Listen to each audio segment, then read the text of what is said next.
Bismillahirrahmanirrahim. Alhamdulillah wa bihi nasta'in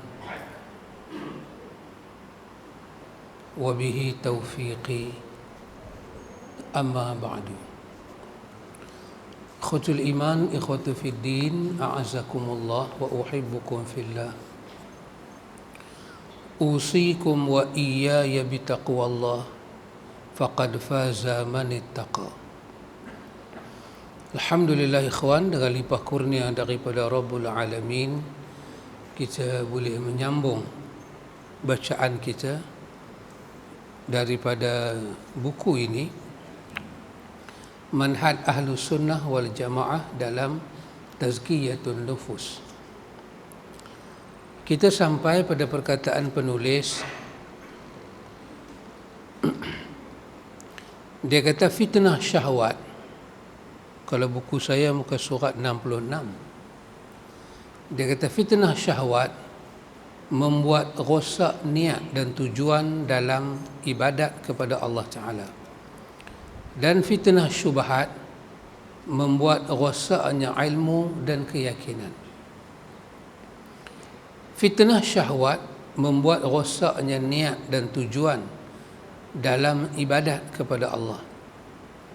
Fitnah syubhat membuat rosaknya ilmu dan keyakinan. Artinya, perjalanan kita menuju Tuhan itu terganggu dengan kita tidak merawat fitnah kepada syahwat dan fitnah kepada syubhat. Untuk menghindarkan diri daripada kena fitnah tak mungkin. Kerana Al-Quran menyebut pada kita, Allah jadikan kita ini untuk difitnah, untuk diuji. Ini adalah ujian yang Allah Ta'ala bagi dalam bentuk syahwat dan dalam bentuk syubhat. Itu antum ingatlah balik yang telah kita terangkan dalam kuliah yang telah sebelum ini, apa makna syahwat dan apa juga makna syubhat. Tak terkala manusia dihadapkan kepada fitnah berupa syahwat dan syubhat, maka hati manusia terbahagi menjadi dua. Kita kena ujian yang macam ni, hati kita jadi dua.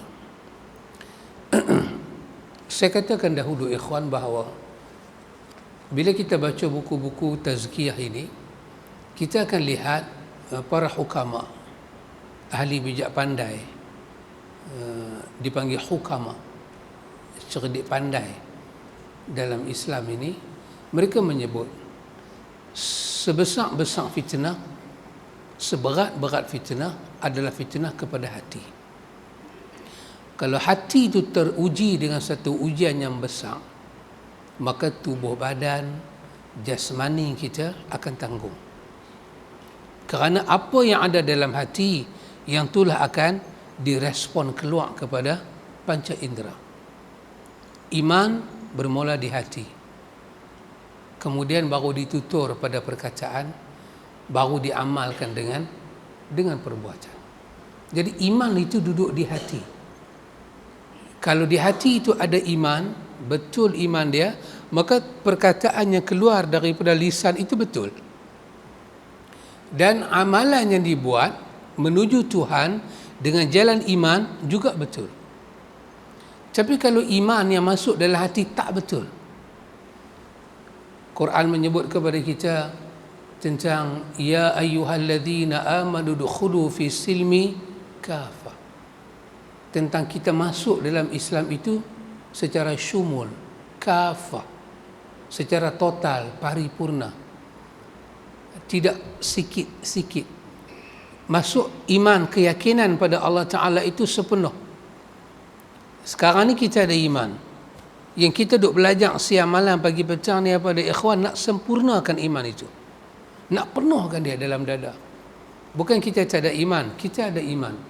Allah kata udkhulu, masukkan Islam kamu, iman kamu. Udkhulu fis silmi, masuk dia dalam Islam kafah, secara syumul. Kita orang Islam, yang tak sembahyang pun orang Islam, yang tak puasa pun orang Islam, yang dedah aurat pun orang Islam, riba pun orang Islam, minum arak pun orang Islam. Mereka bukan tidak Islam, mereka Islam.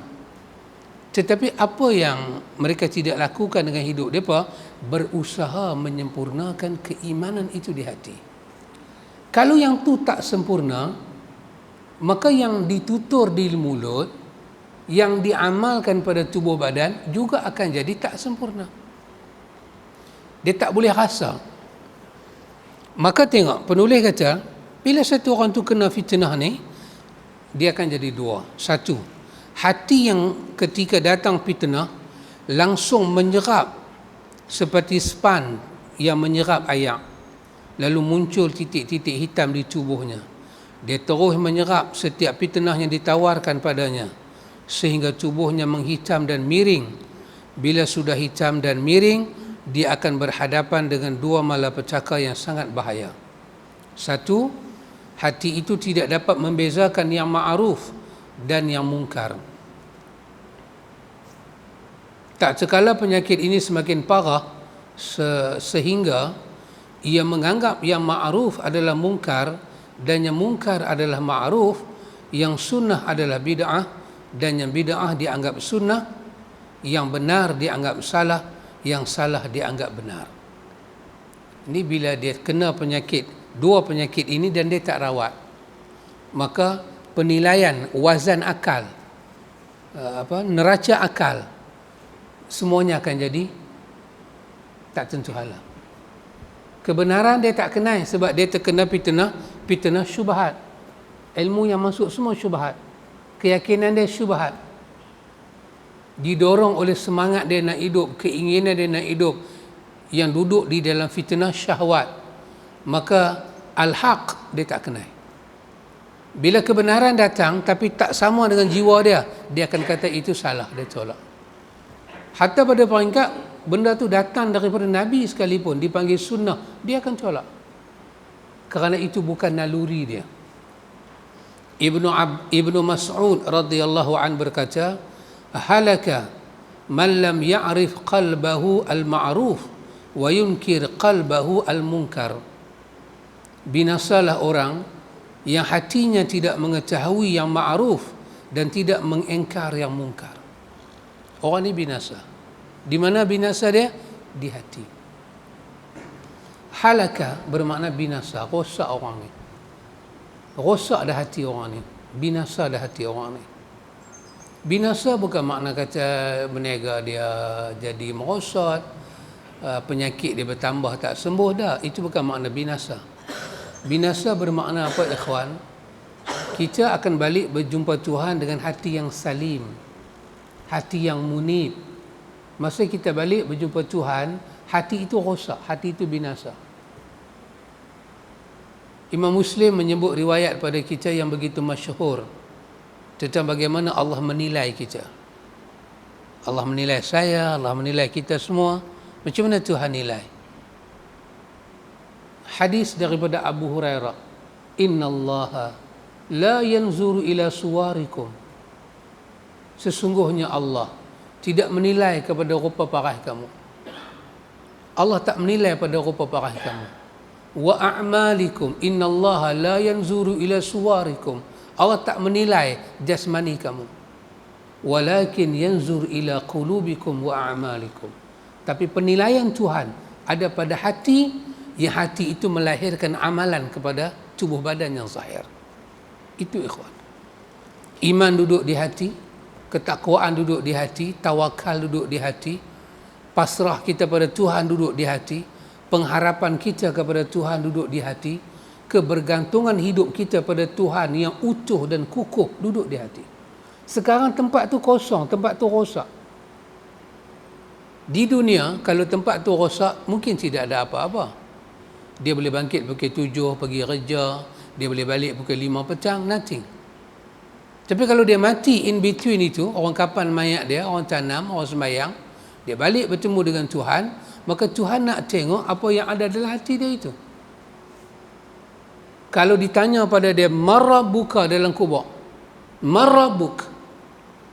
Kalau disuruh lisan dia jawab, mungkin lisan boleh berbohong. Tapi kalau disuruh hati dia jawab, susahlah. Sebab kita tak boleh memberi apa yang kita tak ada. Saya tak ada sekupang pun dalam poket. Orang yang minta sedekah. Apa yang saya nak bagi? Maka Tuhan minta hati itu bagi kesaksian. Marabuk. Siapa Rabb engkau? Rabb berkenaan dengan rububiyah. Penciptaan, penjagaan, pengadaan, penafian. Bukan yang kita sembah. Dia tak tanya kita sembah apa. Dia tanya siapa pencipta kita. Siapa yang mencipta kehidupan kita, ujian hidup kita, keliling kelalang kita. Rabbuk. Marrabbuk. Siapa Rabb kamu? Dan kita diajak daripada awal, ditanam akidah. Sesuatu yang tersimpul dalam hati secara jazam. Allah lah pencipta kita. Kalau hati itu kosong, bagaimana jawapan itu nak keluar daripada hati dan jawapan itu nak menumpang di bibir dia? Maka dia tidak akan ada jawapan. Dia akan kata, la adri, aku tak tahu.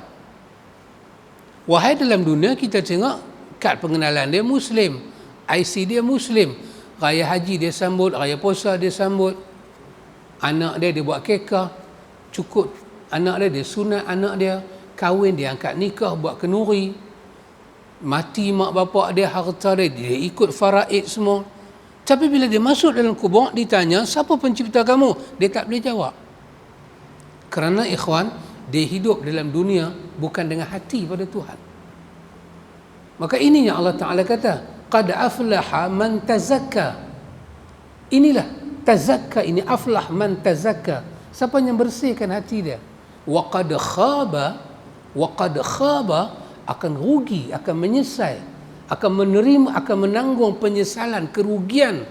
Man dassaha, siapa yang merosakkan dia, buat tak tahu ke dia, tak merawat dia, tak menjaga dia.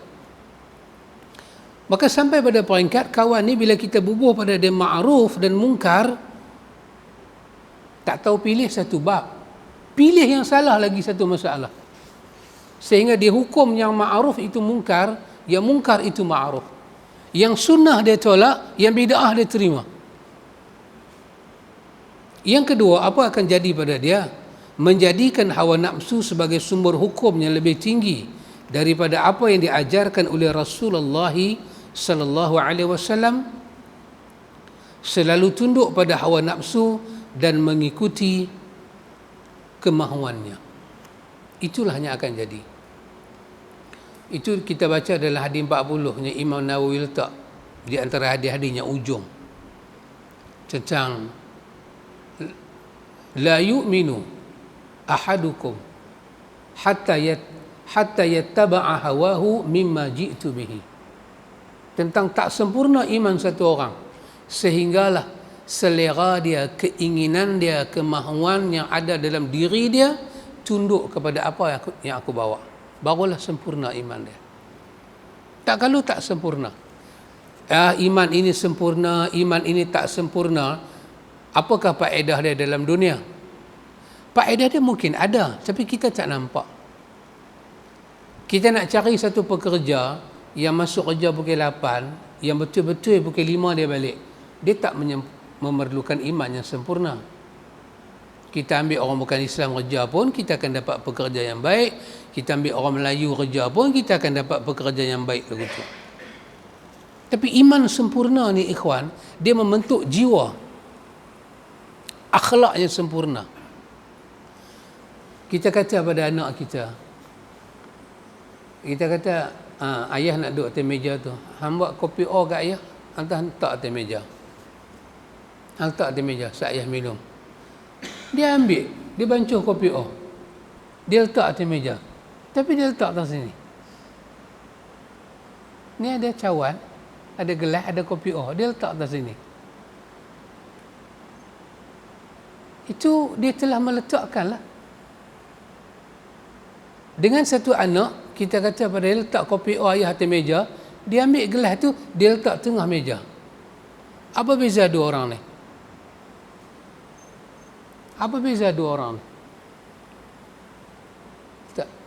Kita ujung ni ada ayak lah, dia letak tepi dengan bucu. Kita mamai kita tengok, ayah letak ayak aku tak mana? Ayah suruh letak atas meja. Betul lah, meja lah. Ni bukan almari, ni meja. Tapi bila kita tengok, kita tak puas hati. Pasal apa? Ya, dia tak take care. Itulah kita dengan iman. Bila Allah bagi sempurna iman, barakah iman terwujud, kita take care dengan Tuhan. Jiwa kita ni berhati-hati, ihtimam. Kita memberi perhatian. Ayah tak sebut tak mana. Ayah kata letak atas meja. Tapi kita tahu maksud dia. Dia tak mau ayat tu tumpah. Dia nak minum. Kita letak di tempat yang terpelihara. Yang tu ikhwan, bukan di atas arahan ayah. Di atas jiwa yang reti tentang arahan diberikan pada dia. Yang ni ikhwan, tak dapat dididik. Tak dapat dibuat interview. Yang ni datang daripada kesempurnaan iman membentuk kesempurnaan akhlak. Kita nak jadi hamba macam tu. Ya ikhwan. Tadi saya duduk sembang kawan-kawan dalam kereta. Ada masjid kita pergi, maafkan saya ambil. Ada masjid kita pergi, time semayang, masuk waktu semayang, Tok Bilal tak ada, Tok Imam tak ada. Hampa dapat gaji bulan-bulan. Kerja hampa di mana? Tanya sekampung, apa gelaran dia? Saya imam. Tanya sekampung, apa gelaran saya? Saya. Tapi take care tak ada. Aku tak tugas, aku tak mai. Aku tugas, aku mai. Pasal apa tak mai? Hari ni saya tak tugas. Yang tugas mana? Yang tugas tak tahu ke jadual awak bertugas. Lepas tu cukup awak jumpa pengurusi, awak ambil allowance. Kerja awak tak buat. Dah 5 minit. Surau dalam karya azan. Surau sana azan. Masjid tak azan. Dah azan. Orang lain kena main azan. Imam tak ada. Saja tanya-tanya. Masjid ni tak ada imam dilantik ke? Masjid ni, bukan masjid ni. Ni saya duk cerita yang saya pergi. Tak nak, mamak ni buat perangai pula. Dah. Saya duk cerita yang saya jumpa tu. Kata masjid ni tak ada imam ke? Ada. Ada 2 imam. Daripada jabatan, ada 2 imam melantikkan masjid. Mana api? Sekok pun tak ada. Orang jemaah ni lah. Ikhwan, inilah contoh kesempurnaan iman dan akhlak. Bumi tolak amanah, langit tolak amanah, manusia terima amanah. Tapi dia tak buat kerja. Dan yang bestnya, masa dia tak buat kerja, dia rasa dia buat kerja. Yang ni cukup best. Tak ada. Kita AJK masjid. Kita duk ada dalam karya. Kita tengok jam. Awak tak bang lagi. Kita tak rasa apa-apa ke? Kok kita nak start motor, nak lari, mai tengok. Awak masjid tak azan lagi. Kalau kita tak rasa apa-apa, inilah dia ikhwan. Contoh gelas tadi. Sayang ikhwan. Kita ni sayang. Allah bagi semua kat kita. Allah bagi peluang, Allah bagi tu, Allah bagi ni, semua Allah bagi. Tapi Allah tak bagi akhlak kita. Allah tak bagi amanah pada kita. Bila tidak ada kepercayaan, tidak ada kesempurnaan iman. Allah tak izin kita menjalankan tugas kita. Zaman saya kecil, Tok Imam, nak cari Tok Imam, lagi 10 minit orang nak bang, Tok Imam duduk dalam masjid. Lagi 10 minit orang nak bang, Tok Bilal duduk dalam masjid. Orang hormat Tok Imam, orang hormat Tok Bilal. Siap ni orang hormat. Lah ni kita tengok Tok Imam, orang dah bang, orang dah azan, mai penat. Naik motor mai penat. Cari jubah imam tu pakai, jadi imam. Kola atas ni, butang atas ni pun tak boleh. Terbuka lagu tu, nampak baju warna merah dalam. Mana etika awak jadi imam? Apa dia yang awak anggap jawatan imam ni?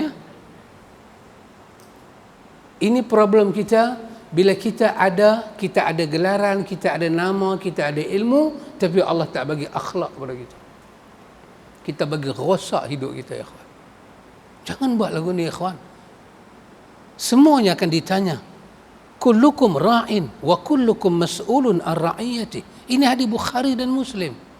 Setiap kamu yang pegang amanah, kamu dianggap sebagai pengawal, pemegang amanah, dan kamu akan ditanya tentang amanah itu. Habis tak ada, Nabi bagi contoh, wal mar'atu ra'in fi baiti ahlihi. Nabi kata seorang wanita, dia pemegang amanah dalam rumah suami dia. Dan dia akan ditanya, apa yang ada dalam rumah suami dia. Bila suami dia tak ada, suami dia pergi kerja, apa yang ada dalam rumah tu? Apa yang dia buat? Semuanya dia akan ditanya di hadapan Tuhan. Kullukum ra'in wa kullukum mas'ulun an ra'iyati. Kamu akan ditanya oleh Tuhan. Yang ni ikhwan, dalam dunia tak ada apa. Kita boleh tipu. Kata tadi saya pergi masjid, tengok tu imam tak ada, orang luar jadi imam, awak tu imam tak mai. Saya sakit perut. Kita boleh menipu. Tetapi Tuhan kata, aku yang akan tanya. Inna sam'a wal basara wal fuad kullu ulaika kana anhu mas'ula. Allah kata pendengaran, penglihatan, hati kamu, semua aku tanya di hari akhirat. Apa yang buat? Oh ikhwan, kita menipu memimpin manusia depan Tuhan. Kita tak laksana kerja kita. Ya subhanallah ikhwan. Kena tinggalkan tabiat-tabiat yang tak betul ni ikhwan. Kalau kita tak boleh buat kerja, kita tak usah buat kerja. Hari ini banyak orang boleh bercakap, orang nak tanggung tak ada. Orang Melayu panggil tanggungjawab. Menjawab banyak, tanggung tak ada. Semua bagi jawapan. Betul memang. Menjawab cukup banyak. Saya macam tu, saya macam ni. Nak tanggung bebanan tu tak ada. Semua lepas tangan. Daripada yang besar sampai yang kecil. Amanah-amanah ni tidak dilaksanakan dengan betul. Kadang-kadang orang kerajaan macam tu. Kadang-kadang kita heran, mereka cakap prosedur, mereka cakap undang-undang. Kita lewati setiap undang-undang tu, kita gagal. My gang mereka tidak melewati undang-undang tu, tapi berjaya. Mereka kata kami tak boleh keluarkan lesen ni. Lesen ni kena ikut dia punya satu step dia. Rakyat biasa follow step by step, tak dapat. Ada member mereka tak follow pun step tu, dapat lesen. Ikhwan, 4 kali, 5 kali kita pergi interview tauliah, tak dapat. Kawan dia pun tak interview, tak tengok pun borang tauliah, tak masuk pun dewan tauliah, dapat tauliah. Tapi mereka kata pada kita, prosedur. Di mana amanah awak buat kerja? Patut kalau awak nak tolak ansur, awak tolak ansur dengan orang macam saya. Kami jawab, tapi mungkin tak betul. Tolak ansur lah ihsan. Kami ikut prosedur. Sekarang siapa yang tak ikut prosedur? Siapa yang tak melaksanakan amanah? Kami nak jaga supaya dalam negeri kami ni tak ada ajaran sesat. Kami kalau ajak ajaran sesat, kami tak main minta tauliah. Nak cari mampu. Nak ajak ajaran sesat, minta tauliah, cari mampu. Siapa nak bagi? Yang kami ajak ni apa? Tapi kami yang ikut prosedur, bukan seorang, berpuluh orang, beratus orang. Dijanji pada kami sekian hari bulan jawapan diberi. 5 bulan, 4 bulan tak jawab. Seolah-olah yang pergi interview tauliah ni kambing dengan lembu. Bukannya manusia anak Adam. Tapi mereka bercakap apa dia? Amanah. Mereka naik atas khutbah, ittaqullah. Mereka tak malu dengan diri mereka apa yang mereka buat. Kawan-kawan mereka berceramah bermaharajalela tanpa lihat surat tu. Tanpa tulis apa, tanpa kenal pun dewan, tak mana interview dibuat. Kawan mereka bermaharajalela dapat. Yang mereka anggap musuh macam kami ni, tak dapat. Ini bukan marah bagi tahu. Marah macam lain. Marah macam lain. Nak bagi tahu, saya nak bagi tahu masyarakat bawah ni ikhwan, bila Tuhan tak bagi pada kita akhlak, kita jadi macam ni. Sahabat jangan fikir saya pakai serban atas kepala saya ada akhlak. Belum tentu. Saya pakai jubah saya ada akhlak. Belum tentu. Belum tentu akhlak anugerah Tuhan. Saya dengan kot pergi pejabat pakai songkok 5-6 inci, oh tentu dah ada akhlak, cakap Arab sampai Arab pun tak erti. Ini mesti ustaz ni ada akhlak. Belum tentu ya kawan, akhlak bab lain.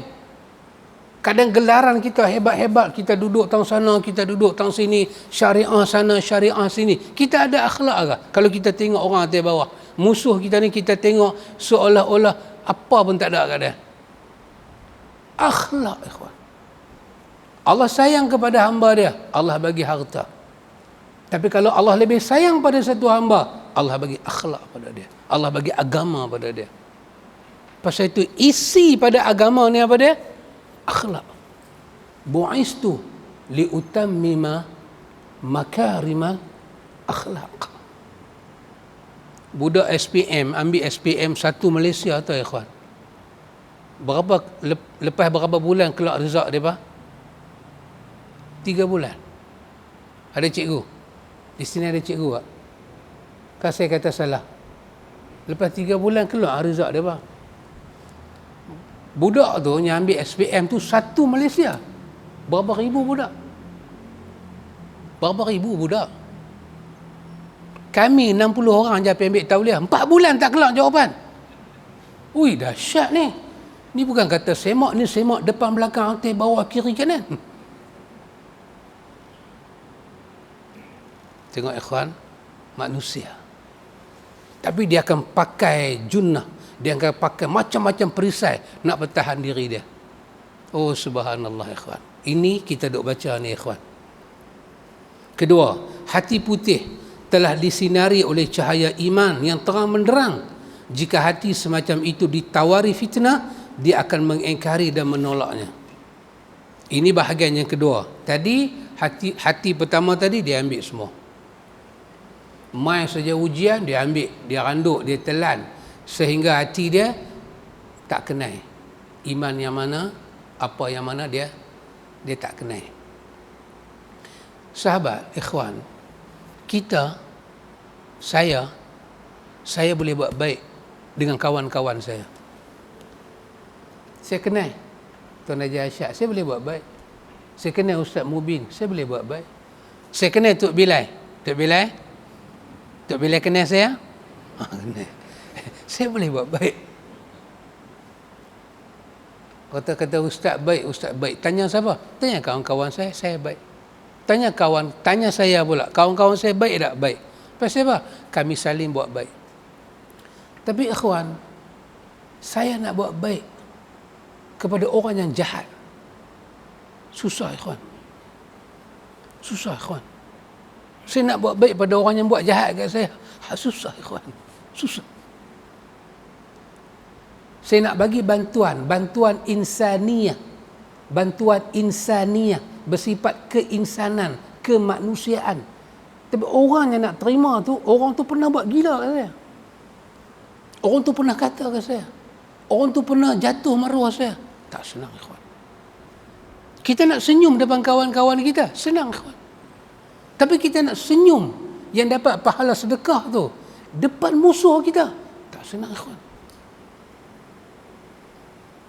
Kita tengok musuh kita lintas masuk pejabat kita pun kita rasa nak samak. Allah mai pula. Sedangkan kita duduk pada pos kerajaan, kita kena khidmat dengan semua masyarakat. Kawan ke tak kawan ke, parti ke tak parti ke, kita kena khidmat kepada insan, kepada semua orang. Tapi hati kita tak sama ikhwan. Hati kita tak sama. Yang ni apa dia? Yang ni menunjukkan hati kita terkena potongan-potongan fitnah itu masuk. Hati yang kedua, hati putih yang disinari oleh cahaya. Hati ni mai fitnah macam mana pun dia tak tewas dengan makna kata apa? Fitnah tu tak boleh merubah dia. Dia kena, dia rawat hati dia. Dia istighfar, dia minta ampun pada Allah. Dia cepat sedang, dia cepat insaf. Al-Quran adalah penawar bagi penyakit syahwat dan syubhat. Sebab Al-Quran berisi bukti-bukti dan dalil-dalil mutlak yang bisa membedakan antara hak dan batil.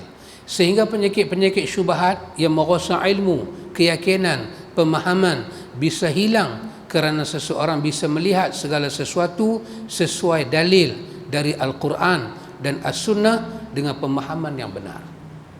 Hati dia nampak petunjuk ilahi. Pada awal surah Al-Baqarah Allah kata zalikal kitabu la raiba fihi hudan lil muttaqin. Belum lagi Allah nak cerita apa-apa. Lepas daripada Fatihah, lepas daripada kita kata ihdinas siratal mustaqim, Dia kita minta siratal ladzina an'amta alaihim, dan tak mau ghairil maghdubi alaihim waladdallin. Kita jumpa suratul Baqarah. Jumpa suratul Baqarah, kita jumpa ayat potong, huruf potong dulu. Alif lam mim, terus Allah sebut benda ni. Zalikal kitabu la raiba fihi hudal lil muttaqin. Masalah kita ialah ikhwan, kita boleh hafaz Quran, kita boleh belajar ilmu Quran, tapi kita belum boleh lagi bagi tahu pada diri kita segala tindak tanduk kita sesuai dengan Quran. Quran yang kata, la yajrimannakum syana'anun ala, janganlah kerana kebencian kamu di atas satu kaum menyebabkan kamu tidak adil dengan mereka. I'dilu huwa aqrabu littaqwa. Allah kata adil, dia hampir dengan takwa. Adil, dia hampir dengan takwa. Bila kita berurusan, kita meluat tengok muka kawan ni, kita tak adil, kita buat dia sampah. Sedangkan posisi yang kita duduk itu, dia menuntut kita adil pada semua manusia, baik Islam ataupun bukan Islam. Sayyidina Umar, dia tengok sahabat dia. Sayyidina Umar tengok anak sahabat dia pukul anak sahabatnya lain. Bila orang nak balas balik, orang takut. Pasal apa? Pasal pak kawan ni baik dengan Umar. Pasal ada pos dalam kerajaan. Sayyidina Umar panggil. Dia panggil budak tu, dia panggil sekali dengan bapak budak tu. Dia kata, budaknya hang pukul ni, dia dilahirkan dalam keadaan merdeka. Siapa pun tak boleh buat sesuka hati kat dia. Jangan kerana hang ada pos, orang tak boleh sentuh anak hang. Undang-undang untuk semua. Pasal itu Islam dikatakan syumul, kafah. Islam indah. Islam sempurna.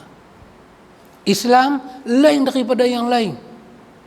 Islam alamiah, dia sejagat. Islam dia mudah. Macam mana kita nak cerita Islam itu adalah agama yang indah? Kalau undang-undang ni tak sama. Dengan kawan macam lain, dengan bukan kawan macam lain. Indah tak mana Islam? Kadang-kadang kita duduk di satu tempat kita kerja tu pakai nama Islam atas kepala kita. Orang mai, orang ludah ni kalau letak tong penuh, orang tengok akhlak kita. Sahabat biasa jumpa ustaz tak reti senyum. Biasa. Dia ustaz tapi tak reti senyum. Peringkat awal kita baik sangka mungkin dia buat operation tarik aurat muka dia semua buang. Second jumpa macam tu juga. Tapi bila kita tengok dia dengan kawan-kawan dia, baik dia merenyeh, dia main dengan orang, dia tarik muka. Mana indah Islam yang ada pada diri kita ni? Tak mana indah dia. Kalau itu kita mau orang tegur kita tak boleh tegur orang. Kita jumpa orang-orang yang ada pangkat, semua kita senyum elok-elok. Kita jumpa orang-orang yang Islam sempurna. Sempurna apa? Islam ni lain daripada yang lain. Lain daripada yang lain apa? Tak mana lain daripada yang lain. Saya, orang panggil ustaz. Kita duk ajak orang. Patut ikhwan, tak mana pus saya duduk, saya kena lain daripada yang lain. Antum bagi saya jadi pengarah tak mana-mana ke? Saya lain daripada yang lain. Pasal apa? Saya bawa Islam. Macam mana saya manage saya punya pentadbiran, kena lain daripada orang yang lain. Pasal saya bawa tu Islam. Dia kena indah, dia kena sempurna, dia kena mudah, dan dia kena alamiah, bersifat alami. Tapi yang tu semua tak ada. Boleh tak seronok dengan songkok 6 inci itu aja. Apa ini? Bu'istu liutammima makarimal akhlaq. Tak mana Allah puji Nabi? Surah Qalam wa innaka la'ala khuluqil azim. Bacaan dia khuluqi. Kha baca dengan dhammah. Khuluq. Dia bukan baca khalq, dia baca khuluq. Kalau khalq penciptaan Nabi. Tapi kalau khuluq perangai dia, etika dia, attitude dia. Dia tu. Dia dengan kawan dia dengan kerja dia dengan keluarga dia dengan musuh dia. Allah kata Muhammad, wa innaka, sesungguhnya engkau Muhammad, la'ala khuluqil azim, memang benar-benar pasti Muhammad di atas akhlak yang sangat elok, sangat cemerlang. Siapa tak boleh potong? Nabi bangkit kata, innama bu'istu liutammima makarimal akhlaq. Allah hantar aku, Allah bangkitkan aku nak menyempurnakan benda yang susah ni. Apa dia? Akhlak. Nak makan, nak minum, semua ni kalau Nabi tak main pun orang nak makan dah, orang nak minum dah. Tapi akhlak, itu yang dikatakan oleh Ja'far bin Abi Talib kepada Najasyi. Bila Najasyi tanya kepada kumpulan Islam yang masuk ke Habasyah ni, hampa ni apa? Ja'far bin Abi Talib, di belakang dia ada Sayyidina Osman, ada sahabat besar-besar, dia pun letak dia sebagai juru cakap. Dia bangkit beritahu pada Najasyi, dia kata, ayyuhal malik, kunna ahlal jahiliyati na'budul asnam wa na'kulul maitah wa nusi'ul jiwar. Dia kata, tuanku, kunna ahlal jahiliyati, kami asal jahiliyah, kami orang jahiliyah. Apa itu jahiliyah? Na'budul asnam, kami sembah semua berhala. Dia cerita apa itu jahiliyah. Jahiliyah, inilah cara hidup kami. Kami sembah semua jenis berhala. Na'budul asnam wa na'kulul maitah, kami makan semua benda bangkai, benda yang disembelih bukan atas nama Tuhan, semua kami makan. Sembelih untuk berhala tu, untuk berhala ni, semua kami makan. Kami makan bangkai, tuanku. Wa nusi'ul jiwar, kami sakiti jiran kami. Kami yang berada tak boleh tengok jiran kami senang. Kami ahli perniagaan, kami tak boleh tengok orang lain lebih daripada kami. Nusi'ul jiwar, kami akan sakiti mereka. Wa na'til fawahish, kami mendekati zina, kami lacurkan wanita-wanita kami. Na'til fawahish, kami jadikan wanita ni berada di tempat yang cukup keji, dan kami mendatangi mereka. Mereka jadi pelayan, mereka jadi penari, mereka jadi penyanyi dalam masyarakat kami. Kami buang duit pada mereka lagu tu, kami hina mereka, kami tidak memperistrikan mereka. Kami buat lagu tu. Tuanku, hatta aslahana hadzal din, atau hatta ba'athallahu ilaina rasulah, sehinggalah tuanku Allah hantar kepada kami Rasul ini Muhammad. Sehinggalah Allah mengelokkan kami dengan agama ini, tuanku. Barulah kami reti nak sembah apa. Kami reti hormati jiran kami. Kami tahu nak letak wanita macam mana.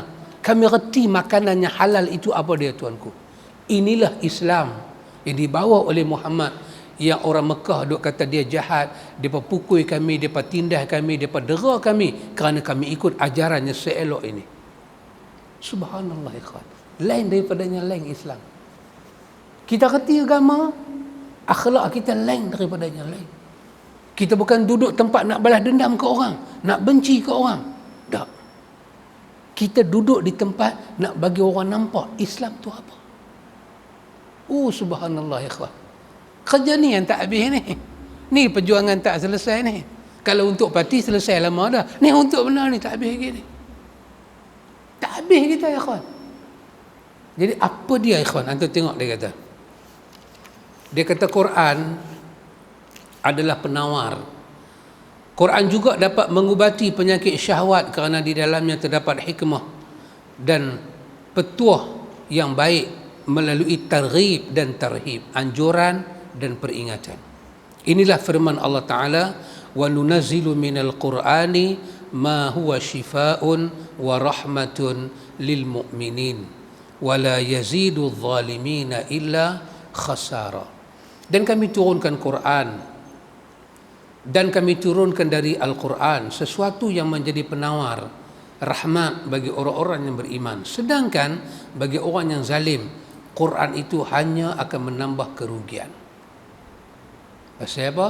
Pasal itulah Quran, syifa, rahmat, diketepikan.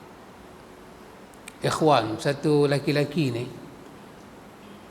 mak dia bagi dia kahwin dengan satu perempuan. Perempuan yang mak dia pilih nak jadi dia punya wife ni, pandai masak, pandai kemas rumah. Tok Bella, kita azan dulu.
Ikhwatul iman, ikhwatu fid din, a'azzakumullah wa uhibbukum fillah.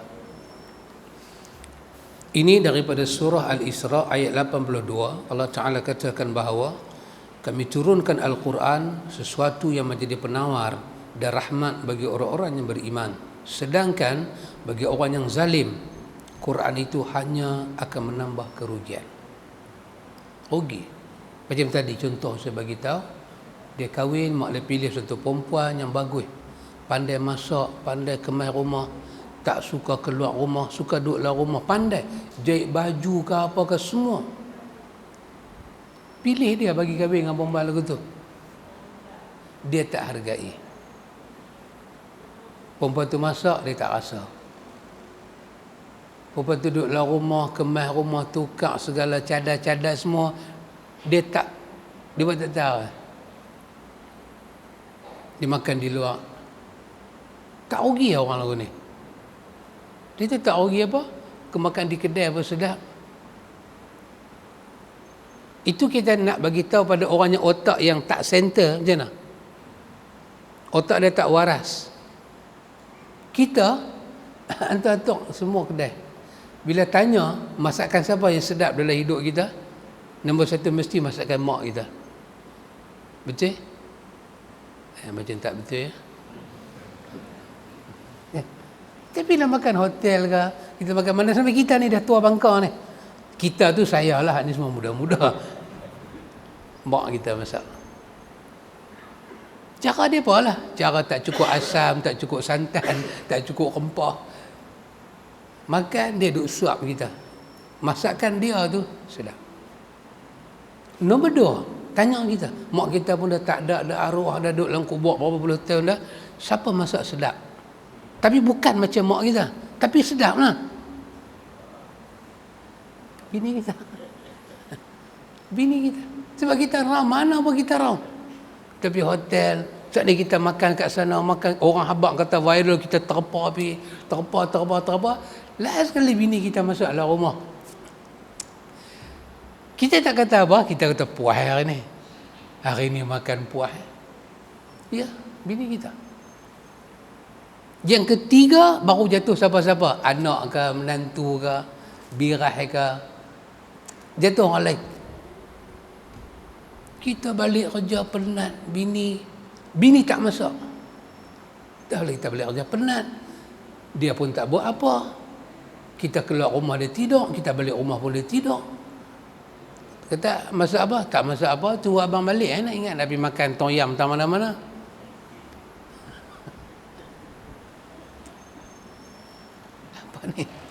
Apa ni? Allah bagi pada kita Quran. Quran ni satu hidangan, ma'dubah. Satu hidangan daripada Allah pada kita. Sedap, lazat, enak. Makan lebih pun tidak beracun, makan kurang pun tak bawa mudarat apa pada kita. Cantik santapan Quran. Ada syifa, ada rahmah, tapi tak sentuh.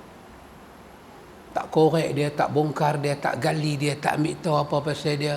Baca dia pun tak, hafal dia pun tak, tengok makna dia pun tak, pergi belajar pasal dia pun tak, apa pun tak. Allah Ta'ala kata, orang ni orang zalim. Tak bertambahlah kepada orang zalim ni, melainkan rugi. Ikhwan, rugi dunia dengan rugi akhirat ni lain macam, ikhwan. Kita baca Yasin, awal-awal ayat tu, Allah Ta'ala ada cerita tentang orang rugi di dunia. Siapa dia? Allah kata waja'a min aqsal madinatin rajulun yas'a. Betul? Cerita tentang satu orang rajul, dia main daripada pekan yang jauh, termengah-mengah macam duk berlari. Dia kata dekat kaum dia, ya qaumi tabi'ul mursalin. Dia kata, wahai kaum aku, ikut depa. Depa utusan Allah. Depa tak minta sekupang pun atas dakwah yang depa ajar. Ikut depa. Yasin cerita, kaum tu yang kata ahlal qaryah ni, apa depa buat? Depa pukul utusan Allah ni sampai mati. Sampai mati. Qaryah tu tak terima pun, tak terima langsung. Kalau kita pakai matematik lah. Pasal matematik ni baru kan. Kalau zaman saya tak ada matematik, ilmu hisab. So nak pakai mana? Matematik ke ilmu hisab? Zaman saya sekolah dia tak ada geografi. Dia ilmu alam. Cikgu nanti baca satu buku ilmu alam. Cikgu nanti buka satu buku, hari ni cikgu nak ajar ilmu hisab. Kalau kita pakai matematik, calculate cara kita, orang ni berdakwah sia-sia, tidak dihargai dakwah dia, dicaci maki dia, dipukul dia, dibunuh sampai mati. Profesor Hamka, dia cerita dalam tafsir dia di bawah surah ni, dia kata, dia perlu jijak utusan Allah ni sampai usus dia keluar kok belakang. Keluar kok pungkok dia. Dia perlu jijak. Macam mana dia punya duk tahan sakit tu? Tak dihormati, tak diberi penghargaan, tak pandang pun. Hampa cakap ni semua tak ada guna, kami tak lalu dengar. Hampa sampai apa ni? No, rajulun daripada satu aqsal Madinah ni termengah-mengah bila dengar cerita ni berlaku, yas'a, lari mai. Nak habaq kata, jangan buat lagu ni. Utusan Allah ni menyampai ajaran Allah. Tapi Quran cerita bila mereka ni mati, ayat bawah tu, apa Allah Ta'ala kata? Macam mana sambungan dia? Ustaz Mubin, sambungan dia?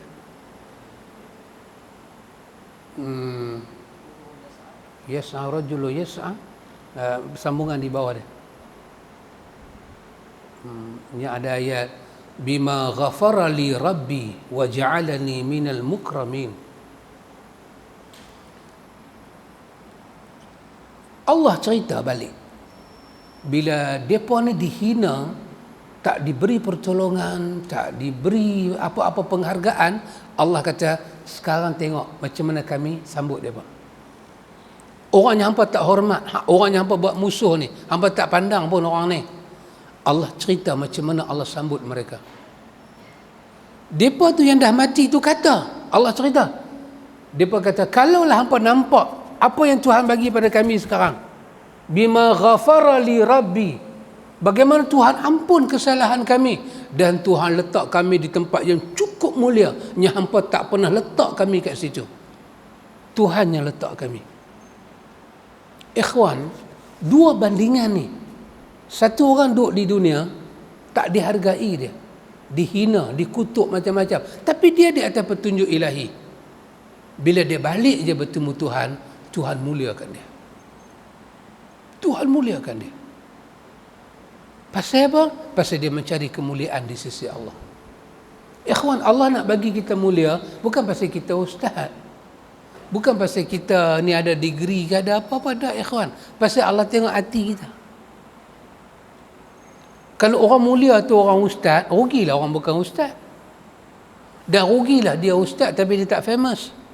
Dan lebih rugi dia ustaz, dia tak ada tauliah. Lagi dia rugi. Siapa tak tahulah. Dia rugilah. Kalau ustaz itu untunglah ustaz-ustaz yang famous. Boleh keluar televisyen, boleh keluar radio, boleh ceramah sana, ceramah sini. Untunglah mereka. Tak, Tuhan tak nilai itu semua. Tuhan nak tengok hati. Hati kita ni duduk tak mana dengan Tuhan? Kita mau apa dengan Tuhan daripada hati kita ni? Kita mau apa? Man kana yuridul harsal akhirah nazid lahu fi harsi. Siapa yang betul-betul kata Allah dia nak bahagian dan habuan di akhirat, nazid lahu fi harsi. Kami bukan kata bagi, Allah Ta'ala kata kami tambah. Bukan kata kami bagi, bukan kata kami bagi yang kami janji tu, kami tambah. Nazid lahu fi harsi. Tapi wa man kana yuridu harsad dunya nu'tihi minha. Tapi siapa mau daripada habuan dunia ni, Allah Ta'ala kata nu'tihi minha. Allah tak guna perkataan yazid, Allah kata nu'tihi minha, kami bagi kadar yang dia cari, sikit sangat. Wa ma lahu fil akhirati min nasib. Tapi Allah Ta'ala kata dia ni jangan cari apa-apa habuan di hari akhirat, memang tak ada agak dia, memang tak ada. Ikhwan, saya kalau saya hidup dengan busuk perut ke orang, dendam ke orang, nak balas dendam ke orang, dengan saya duduk macam ni, agak-agak di hari akhirat saya dapat apa? Dalam dunia ni saya boleh buat semua apa yang saya nak buat. Saya benci ke orang tu, macam Kak Tipah kata kan, saya buat sampai dia bercerai. Tu bapak sukalah dia, abang Jamil kahwin lagi satu. Kak Tipah kata saya buat sampai dia bercerai. Boleh buat. Berjaya. Segala rancangan kita berjaya. Kita mati. Dengan semua hasrat kita yang tercapai dalam dunia tu, apa habuan kita di hari akhirat? Kita tengok orang bukan Islam, orang bukan Islam mati. Kita ambil Cina, duk tengok mati dia apa, dia pun nanti bakar kereta apa, kereta kotak dia buat tu, Mercedes lah, dia bakar, hantar pergi. Tanya dekat dia percaya benda tu sampai pergi ke sana. Dia bakar duit, dia bagi duit, sampai. Kalau dia boleh percaya apa yang kita ni atas dunia boleh sampai ke sana, kita Muslim tak ada kepercayaan lagu tu kan? Kita nak duduk depan Tuhan, innallaha ta'ala tayyibun la yaqbalu illa tayyiba. Allah maha baik, dalam riwayat Muslim, Allah tak menerima melainkan yang baik. Allah maha baik, Tuhan tak terima melainkan yang baik. Benda baik apa yang Tuhan paling suka? Allah sendiri kata, innallaha yuhibbut tawwabina wa yuhibbul mutatahhirin. Allah paling suka kepada at-tawwabin dan al-mutatahhirin. Orang yang bersih hati dengan taubat dan bersih tubuh badan daripada segala hadas. Allah suka. Kita balik bertemu Tuhan. Nabi cerita ada orang balik dengan semayang, dengan puasa, dengan zakat, dia jadi muflis. Pasal apa dia jadi muflis? Dia semayang, dia itu, dia ini. Nabi kata, duk ambil pahala dia, duk bedak bagi ke orang. Syatama haza, daraba haza, qazafa haza. Orang tu dia maki, orang ni dia tuduh, orang tu dia pukul. Habis-habis tak ada apa dah. Ambil dosa orang tu tak selesai lagi dengan dia, menghempuk atas belakang dia. Maka Nabi kata disembah muka dia dalam neraka. Orang yang pernah sembah Tuhan dalam dunia ni. Pasal apa? Pasal masalah dia balik dengan Tuhan, hati tak bagus. Dunia bagus. Ada pangkat, ada kereta, ada rumah, ada aset, ada macam-macam. Semua ada dalam dunia. Ada followers, famous, popular. Semua pergi sana, orang kenal sini, orang kenal. Orang takut pula dengan segala dia punya sign ke, dia punya apa ke. Orang takut. Orang bawah ni kecut perut. Orang tua-tua kata kecut perut tu sampai kecut telur. Punya takut dekat dia. Tapi dia mati, apa pun tak ada. Jadi kita ni ikhwan, nak mendapat harsal akhirah, keberuntungan akhirat dengan jiwa yang bersih. Jiwa yang bersih. Dan nak jadi selekeh akhirat kita dengan jiwa yang tidak dibersih. Seperti mana kita semayang, bersihnya kita masa nak main semayang, tak ada kecil, tak ada besar. Kita ini al-mutatahirin. Kita ni orang yang tahir, orang yang suci. Peringkat kita bersih tu punya tinggi sampai dipanggil tahir, suci. Bukan bersih lagi dah, suci. Tidak ada benda menghalang kita beribadat pada Allah. Bila ada benda menghalang kita beribadat pada Allah, yang tu dipanggil hadas. Maka hadas tak boleh ada. Dia kena tahir, bersih, suci kita. Pakaian, badan, tempat semayang, semua bacaan-bacaan kita dalam semayang, kesemuanya bersih. Sebersih itulah hati kita menghadap Tuhan. Semua dah bersih dah ikhwan. Cantik dah bersih dah. Tapi hati bermasalah. Tuhan tak terima semayang kita. Tuhan tak terima zikir kita. Kerana tu ikhwan, hak ni mesti kita hati-hatikan. Sayyidina Ali bin Abi Talib dalam memberi nasihat pada orang, dicerita oleh Imam Bukhari dalam Sahih Bukhari. Sayyidina Ali dalam memberi nasihat pada orang, Sayyidina Ali kata sepatah. Dia kata, irtalahatid dunya mudbirah. Sayyidina Ali kata, hati-hati. Dunia ni sifat dia duk pi. Hampa kena hati-hati. Hampa kena rehat saat diri hampa dengan dunia ni. Sebab sifat dunia ni mudbirah. Dia duk pi, dia duk tinggal hampa. Wartalahatil akhirah muqbirah.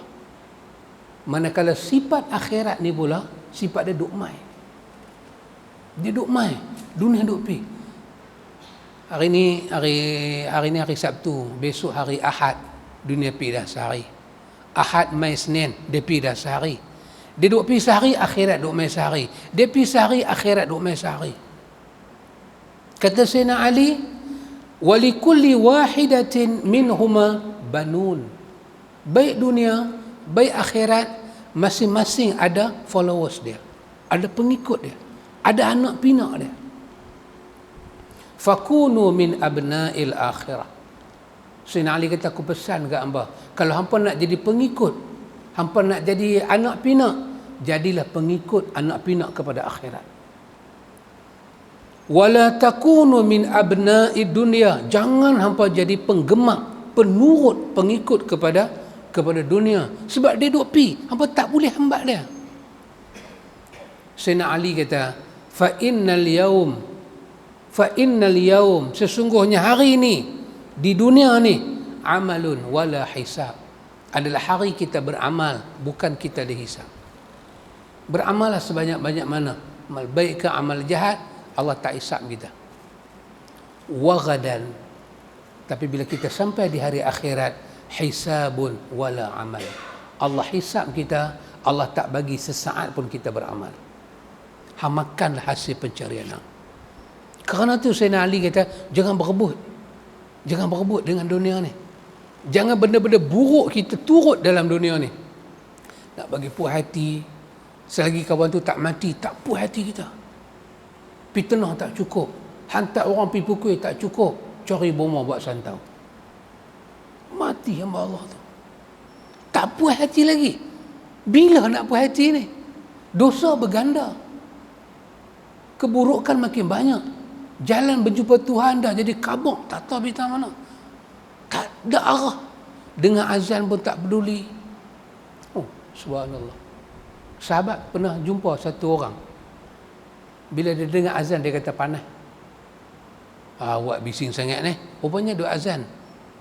Dah habis azan, dibuka radio. Dibuka radio kuat-kuat. Dia kata, lega Sahabat biasa jumpa ada orang begitu. Tak biasa. Kalau tak biasa jumpa, maknanya masih muda. Berjalan lagi, hidup lagi. Saya jumpa.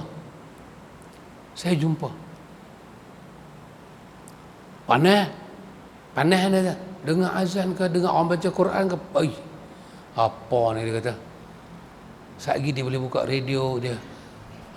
Dia kata, ni baru hidup. Ikhwan, kalau sampai macam tu, bermakna hati kita dah selaput. Ghisyawah. Ada selaput yang menutup. Khatamallah. Allah tutup lagi. Allah peteri lagi. Allah kemaskan peteri itu lagi. Allah tutup lagi. Masa tu, siapa pun tak boleh menginsafkan kita. Baik, lepas ni, penulis kata pada kita, dua penyakit hati. Dua penyakit hati itu ada dua macam. Dia nak terang kepada kita penyakit hati ni ada dua macam. Macam mana penyakit itu? InsyaAllah kita tengok. Panjang umur, sihat badan, kita sambung tengok. Wallahu ta'ala a'lam. Subhanakallahumma wa bihamdika asyhadu an la ilaha illa anta astaghfiruka wa atubu ilaih. Wassallallahu ala nabi Muhammad walhamdulillahi rabbil alamin.